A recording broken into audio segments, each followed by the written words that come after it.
자, 내 자손을 하늘의 별과 같이 많게 하겠다라고 창세기 15장 5절에서 말씀하셨을 때 아브라함은 나이가 많고 현실은 불가능했지만 믿음으로 그걸 붙들었습니다. 근데 믿음으로 붙들었던 그 아브라함의 삶이었지만 너에게 자녀를 주겠다고 사라를 통해서 100세 때 아들을 낳겠다고 했지만 그때 그들의 반응이 어땠죠?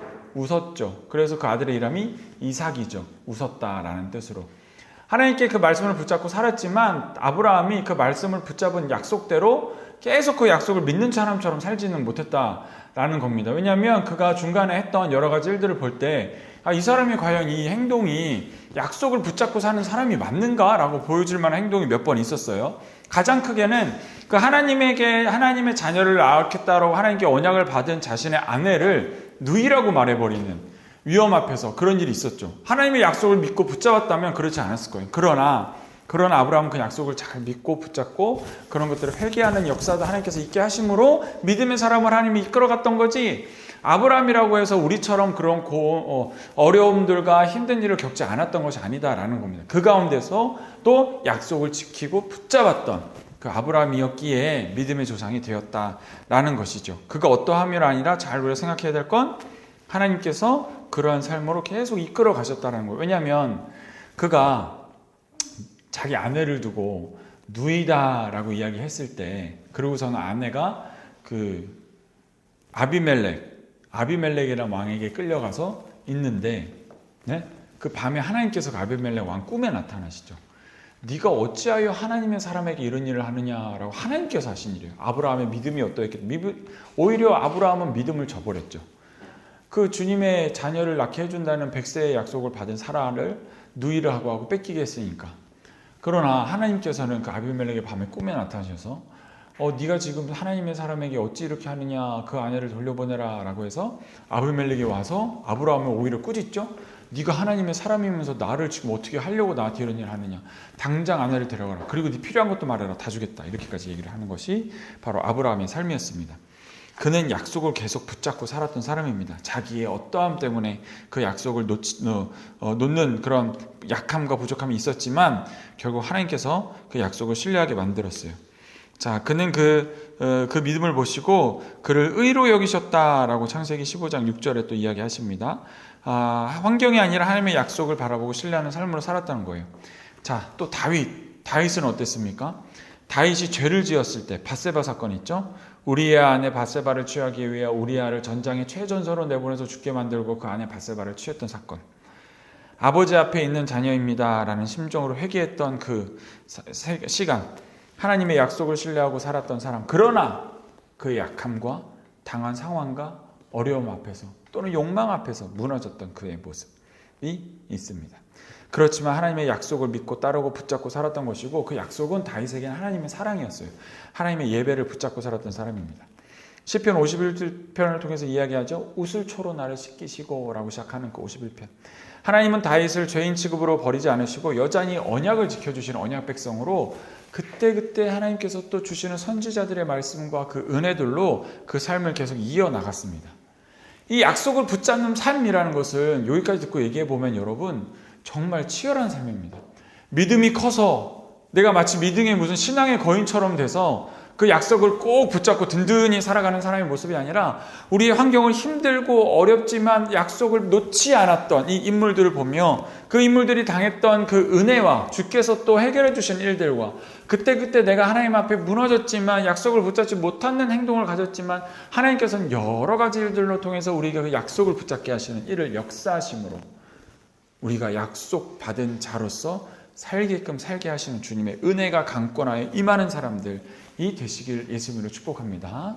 그게 오늘 우리 솔로몬의 모습이고 말씀드렸던 아브라함의 모습이고 다윗의 말씀입니다. 우리는 성경의 인물들을 때론 위인처럼 볼 때가 있습니다. 그가 대단한 사람이어서 우리가 그들을 바라볼 때는 정말 세상의 훌륭한 지도자처럼 바라볼 때가 있는데, 그것도 맞지만 그 약한 모습 가운데서도 하나님께서는 약속을 지키시는 그 성실함을, 하나님의 능력을 보여주시는 일들의 인물들로 세우셨다라는 겁니다. 오늘 우리가 이런 인물들을 보고 배울 때 우리에게도 소망이 있음을 우리가 발견하시길 예수님 축복합니다. 우리도 하나님의 약속을 이루시는 사람들입니다. 형들에게 배신당하고 애굽에 억울한 옥살이를 했던 요셉, 그렇지만 나중에 총리가 되었을 때 형들을 미워하지 않고 당신들이 나를 판 것이 아니라 하나님이 생명을 구하려고 보내셨습니다. 라고 이야기하는 고백. 원수까지도 사랑을 품었던, 하나님의 약속을 믿었기 때문에, 꿈으로 보여주셨던 하나님의 믿음으로 보았기 때문에 그것을 믿는 그 믿음을 붙잡고 살아갔던 우리 요셉의 모습도 있습니다. 하나님께 받은 사랑을 흘려보내는 언약 백성의 모습을 보여주는데요. 약속받은 백성의 모습을, 그 사랑을 어디까지 흘려보냈다고요? 원수에게까지 흘려보내는 이 요셉의 모습이 있는 거죠. 다니엘은 또 어땠습니까? 바벨론 포로 시절에 자기 민족이 죄 지은 것처럼 자신의 죄를 고백했던, 하나님께서 우리 백성을 지켜주신다고 약속하셨고 우리를 하나님의 백성으로 삼아 주신다고 말씀하셨기 때문에 나의 죄처럼 우리 공동체의 죄를 고백하며 살았던, 그는 공동체의 아픔을 자기 아픔으로 여기고 중보했던 삶을 살았던 사람입니다. 자, 신약의 사도 요한, 사랑의 삶을 강조한 제자였죠. 요한은 하나님은 사랑이시라 선포하면서 사랑의 사도라고 불렸습니다. 이 사람이 말년에 남긴 메시지의 핵심도 단순했습니다. 서로 사랑하라라고 했던 것. 그가 왜 그렇게 할 수 있었습니까? 하나님께 받은 사랑을 가장 단순하고 분명하게 삶으로 실천했던 삶이기 때문에, 그걸 말씀으로 남겼던 사람이기 때문에 그의 삶이 빛날 수가 있었던 것이죠. 이렇게 그 사람이 어떠함이 아니라 하나님께서 주신 미션과 사명을 붙잡고 사는 사람이 하나님의 언약을 붙잡고 사는 삶이고, 그 약속을 붙잡은 사람이 하나님의 역사를 이루어내더라 라는 것이 오늘 우리가 이 본 사람들의 말씀입니다. 이 본보기가 결국은 누구십니까? 예수 그리스도이시죠. 예수님의 하나님의 언약을 완전히 이루신 분입니다. 약속을 붙잡은 분에서 끝나는 것이 아니라 약속을 이루어내신 분입니다. 그 사역으로 우리는 지금 이렇게 교회 안에서 예배를 드리고 있는 것이지요. 자, 그렇다면 이러한 삶이 어떻게 우리에게 적용되고 이루어져야겠느냐. 하나님의 언약은 궁극적으로 그럼 어디를 향하기에, 말세 때는 어디로 향하길래 우리가 이 삶을 붙잡고 가야 되는 것이냐. 결국에는 온 세상을 구원하시려는 하나님의 복음사역, 은혜사역, 그죠? 성교의 완성을 이루고자 하시기 때문에 이런 약속된 백성들의 모습을 보여주신다라는 겁니다. 하나님의 언약은 이 한 사람 한 사람 우리가 봤던 개인에서 시작되지만 온 세상을 향하여 가는 놀라운 일이 있습니다. 아브라함과의 언약도 너로 말미암아 모든 민족이 복이 될 것이다, 복을 받을 것이다. 창세기 1, 2, 3, 12장 3절에 목적이 있고, 다윗의 언약, 솔로몬 성전의 언약 모두 결국 메시아 예수님께서 오셔서 그 성전을 회복시키시는 사역의 밑바탕으로, 그림자로 쓰임 받았던 것이죠. 예수님이 그 사역을 완성하셨습니다. 언약, 그럼 이런 약속, 예수님의 약속을 받은 사람들은 결국엔 선교적인 삶을 살아야 된다는 거예요. 선교적인 삶은 어떻게 살아요? 하나님 사랑하고 이웃 사랑하는데, 하나님의 사랑을 실천하고 이웃 사랑을 실천하는 삶을 우리가 살 수가 있는 것입니다. 예수님의 약속을 받은 사람은 오늘 성경 말씀에서 많은 인물들이 실패하고 실수하였던 것을 보면서 우리는 뭘 생각해야 되냐면, 따라해 보실까요? 인내를 이루라, 인내를 이루라 라는 그 말씀으로 우리가 살아갈 수가 있습니다. 믿음으로 기다리고, 기도로 반응하고, 거룩함과 사랑으로 실천하고, 공동체를 사랑하고 품고 미래 소망을 바라보는 것. 그래서 믿음으로 그것을 우리의 실증으로, 믿음은 바라는 것들이 실상이요라고 말했으니까 세상을 향해 복음을 흘려보내는 선교적 삶으로 살아야 된다라는 것이에요. 오늘 우리 교회가 우리 한 분 한 분이 그 언약의 통로가 되시길 예수님을 축복합니다.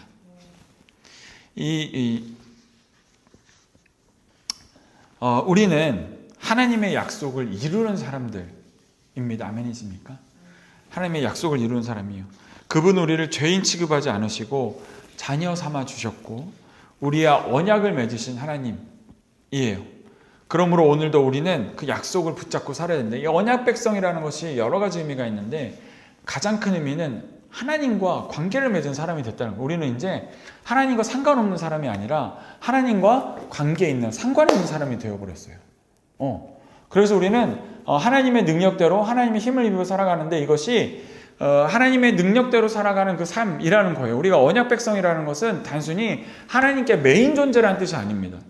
하나님의 뜻과 하나님의 능력을 알고 하나님의 사랑을 알고 하나님의 힘대로 하나님의 생각대로 살아가기를 언약하고 계약한 사람들인데, 이 사람들은 수동적인 면에서는 우리가 말씀대로 살아야 되고 거룩하게 살아야 되고 세상에서는 추구하지 않는 반대 가치로 살아야 되는 사람이다라는 수동적인 의미도 있지만 이 능동적인 의미로서는 하나님의 마음을 알고 하나님의 뜻대로 살기 원하기 때문에 그 뜻을 바라보시는 하나님 아버지께서 우리를 사용하시는 사람이 되었다는 거예요. 우리를 통해서 능력을 흘려보내시고 우리를 축복의 통로로 사용하시길 바라는 사람이 되었다라는 겁니다. 우리가 하나님의 말씀대로 살아갈 때 우리는 그런 사람들이 될 수 있습니다. 종이, 우리 하나님의 종이 되었다는 뜻이거든요. 계약을 한 거예요. 종속되었어요. 구속받았어요. 근데 이 계약이 어떻게 우리가 효력이 있냐면, 여러분, 그 종도 급수가 있습니다. 급이. 그래서 저기 동네 고을, 사또, 옛날 조선시대 사또의 종과, 다시 표현을, 그 한 양반집, 대감 양반집에 있는 종이랑 저기 말단 공무원 집에 있는 종이랑 이 종이 클래스가 다른 거예요. 말단 공무원 집에 있는 지방 관리에 있는 종은 딱 그 종의 그 주인의 입만큼만 일할 수 있습니다. 그 고을에서만 그거예요. 그래서 일반 백성들 그 동네 사람들한테는 에헴 할 수 있겠죠. 그러나 그 종이 다른 종, 이 서울이나 한양에 있는 대감집, 양반집, 그죠? 그 주요 관리 있는 집에 있는 종이랑 만났을 때는 그 계급차가 있는 겁니다. 그래서 우리가 세상을 주인 삼아서 살아갈 때 종을 살아가면 그 세상의 능력대로만큼밖에 일할 수 없습니다. 근데 그 세상이라는 건요, 언제나 하나님께서는 반대로 다는 추구하는 것들이 많이 있기 때문에 그 종은 하나님의 능력대로 또 구원을 이루며 사람들과 행복하게 살아가기가 참 힘들어요. 근데 이 대감, 우리 종이 된 거죠. 그래서 온 세상을 창조하시고 만물을 다스리시는 하나님의 종이 돼서 우리는 이 종의 능력만큼, 주인의 능력만큼 일할 수 있는 종이 됐다라는 말씀입니다. 이 지방관리의 종은요, 그저 하는 것이, 이 지방관리가 하는 일, 뭐라 그럴까요? 동네를 수리하고 보수하고 이런 것이지만, 이 중앙관리를 맡고 있는 이 주인의 종은요, 이 나라를 다스리고 또는 그것이 온 세상으로 간다고 칩시다. 그럼 온 세상의 인류를 구원하기 위해서 하나님께서 쓰시는 사람이 될 수 있다는 거예요. 물론 모두의 삶이 소중하고 가치 있지만 하나님께서는 이 지상 명령을 이루는 사람들을 찾고 계시고 결국의 때에는 하나님께서 이런 사람들을 주님께서 칭찬하시고 또 우리 현생에서도 하나님께서 그런 사람들을 통하여 축복하시고 또 크게 쓰시기 때문에 우리가 그런 사람으로 살아가기를 소원하는 것이 맞다라는 겁니다. 이것은 선교적인 삶이고요. 우리의 가정이, 우리 교회가, 우리 삶 전체가 하나님의 언약의 흘러나가는 축복의 통로가 된다라는 말씀이에요. 언약의 통로라는 말은 곧 축복의 통로라는 것입니다. 여러분, 그러면 우리는 어떤 언약을 가진 백성들입니까? 여러분 각자에게는 하나님께서 어떤 언약을 하셨습니까? 내가 너를 사용하리라 라고 하는 것이 저는 하나님께서 주신 약속이에요. 자, 오늘 솔로몬은요, 세상 왕으로서 권력과 부를 엄청나게 가졌습니다. 신도 부럽지 않을 수 있는 자리예요. 실제로 크리세크스라고 불리는 이 왕, 그 에스더를 잡아갔던 그 왕은 세상 권세가 부럽지 않아서 하나님을 믿지 않았던 왕입니다. 솔로몬은요, 그보다 훨씬 더 큰 권력과 부를 가졌습니다.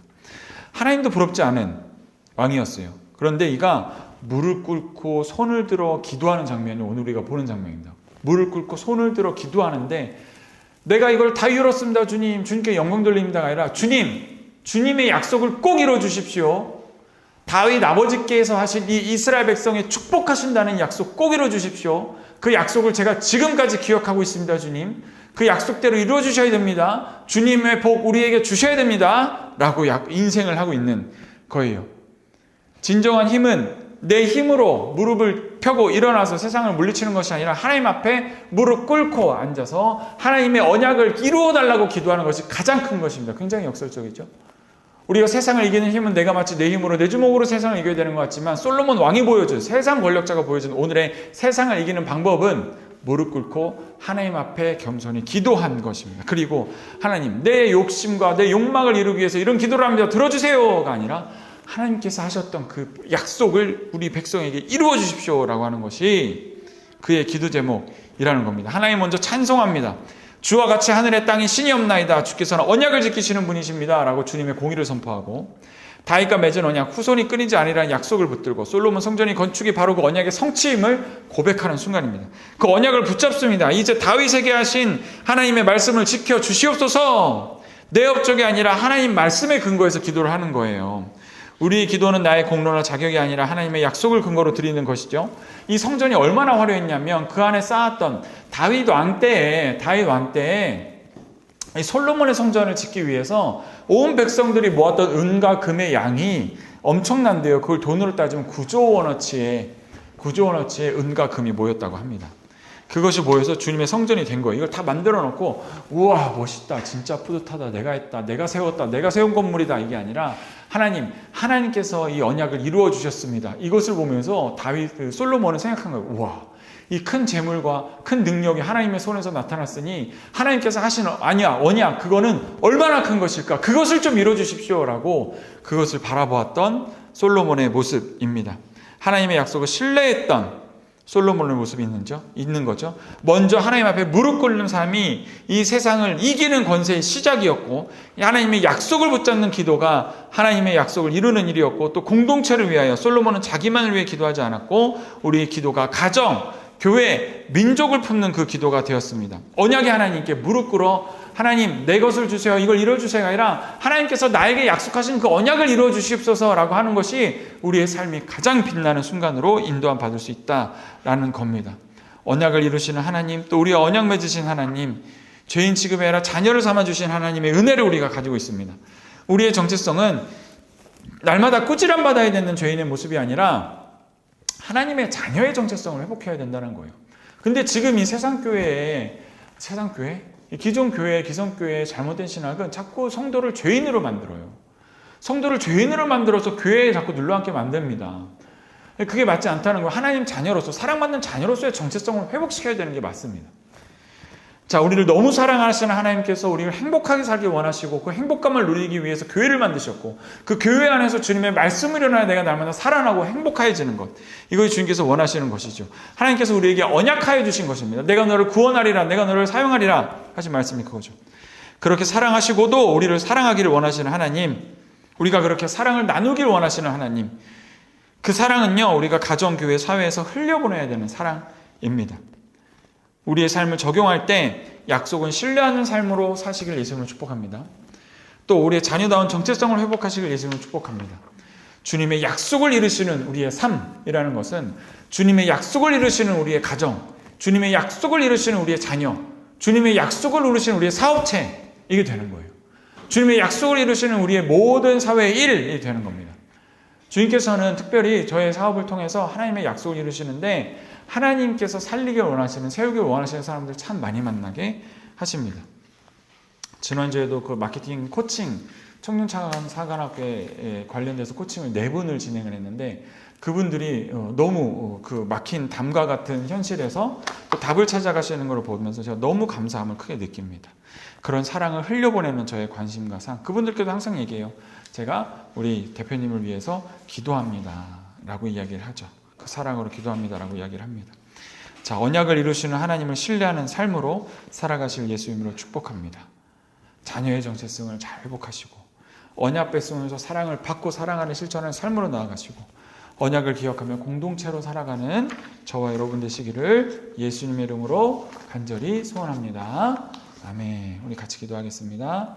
제가 기도하겠습니다. 할렐루야. 하나님 감사합니다. 오늘 말씀에 솔로몬은 주님의 약속과 언약을 너무 소중히 여기고 그것이 내 눈앞에 있는 커다란 성전보다도 더 크신 하나님의 은혜라는 것을 깨닫고 무릎 꿇어 주님께 기도합니다. 주여, 주님의 언약을 이루어 주시옵소서.